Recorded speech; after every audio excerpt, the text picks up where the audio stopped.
Welcome to another episode of Coco and Teal Speech Therapy. I'm Teal, this is Coco.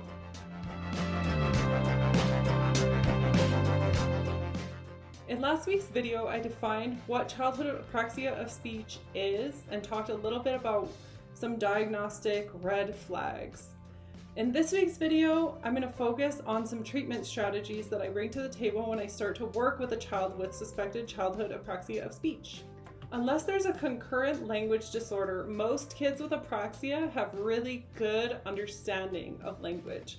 They can comprehend things at the sentence level, and for this reason, I always have to encourage parents to take the language that they're giving their child from up here, which might look like sentences, long phrases, complicated directions, and bring it down here, which looks like single words, single word directions, describing what they're doing with a single word rather than a big descriptive sentence.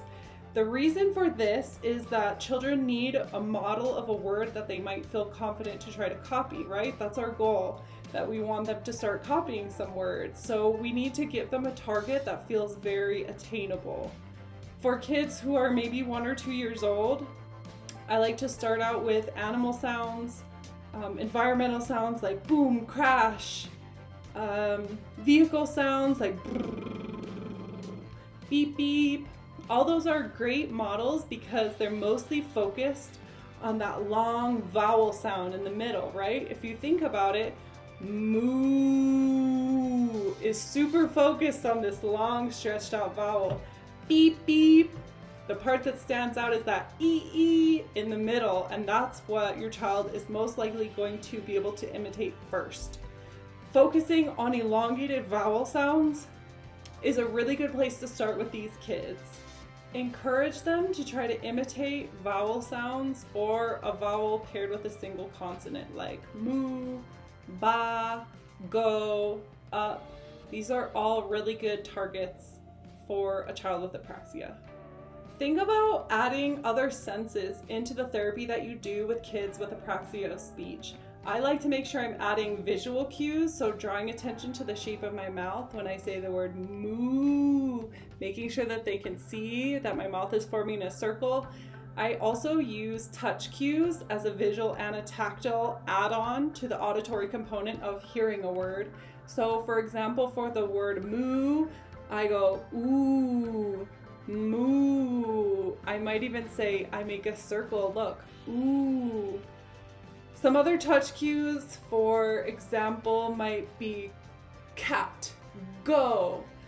This light touch to my throat is simply pointing out that k and g are throat sounds, so the child's attention needs to come down from the lips, teeth, and jaw all the way down into their throat, and they can focus on experimenting and doing a little work in their throat, so pointing out where that sound is coming from can also be helpful. Try working in front of a mirror or using reverse camera on your phone for Snapchat so that your child has a visual of what their mouth shape and what your mouth shape look like as you're forming these words and sounds.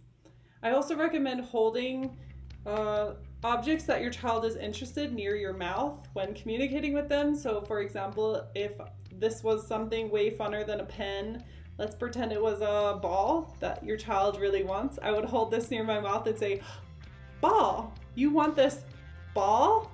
Ooh, ball. So as they're paying attention to the object in my hand, they're also getting a free visual of what shapes my mouth is making to form that word. For a lot of kids that don't have yet a lot of control over the phonemes or specific sounds that are coming out of their mouth, they can still control a pitch change. So adding some really interesting pitches into the models of language that you're providing for your child can be a great way to work on imitation before we even get to the word level. So one of my favorite pitch-centered models is when I'm building with blocks. I can say up, up, up, up, and as I place the last block on, I say ta-da! This word is incredibly recognizable even if the child isn't copying the sounds ta, da. I can still recognize that they're saying ta-da at the end of or completion of a project. Along these same lines, using music for toddlers with suspected CAS can be very effective. This incorporates not only the melody of the song, the wheels on the bus go round and round, but also the very repetitive words. Kids with apraxia need to hear the same words over and over. The language we present to them should be very predictable. So for any parent who's ever sang the wheels on the bus 25 times before lunch, this is why you're helping.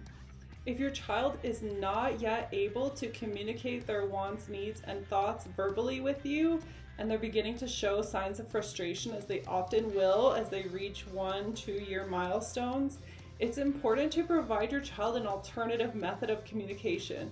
This might mean teaching your baby sign language. It could mean incorporating pictures or a basic PECS system that lets your child point to the picture of the thing that they're thinking about or the thing that they want. It's important that kids have a way to express themselves. A lot of times we see a decrease in behaviors, negative behaviors, as a child gains words to defend themselves or tell you how they're feeling. So this is very important not to leave out. I feel like I could speak forever on this topic. I feel like I'm just getting started as far as treatment strategies, but this video is already running longer than most of my previous Coco and Teal videos, so I'm gonna cut it off here. Please, if you're a therapist, share in the comment section below what strategies you use for the birth to 3 population for childhood apraxia of speech that I didn't mention here. Thanks for following, liking, sharing Coco and Teal. I'll see you next week.